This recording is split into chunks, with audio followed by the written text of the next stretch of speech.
Hello hooligans and welcome back. Today I want to talk about skiing in skimo races. So in listening to a couple podcasts and chatting with a few elite skimo athletes, I realized that in some cases there's a disconnect between how elite racers and non-elite racers view the skiing part of skimo races. A lot of like less elite athletes will kind of look at this as a time to rest, and that's fine if that's what you're into. But if you want to be a fast skimo racer or improve your skimo results, you need to know that's not the case. The downhill is a place to attack and go hard. There was a podcast with John Gaston on the Training Peaks podcast a couple weeks ago, and John talks about hitting his highest heart rates almost every time on the downhills in skimo races.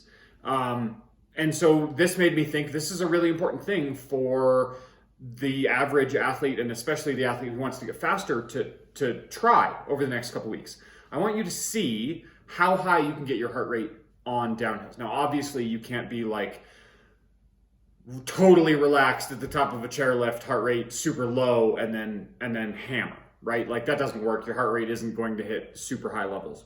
But the gist is that you should get your heart rate should be able to, in that situation, should be able to rise quite rapidly while you're skiing.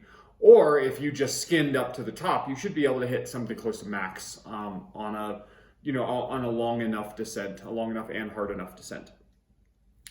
If you can't, that's telling us a couple things. You might not be strong enough for you to ski hard for long enough for your heart rate to rise. Because remember, heart rate doesn't just instantly go from resting to up here, right? Like if you get on a treadmill and the treadmill's going really hard, it's going to take 3 to 5 minutes for that heart rate to match the treadmill speed. So you need a long enough downhill.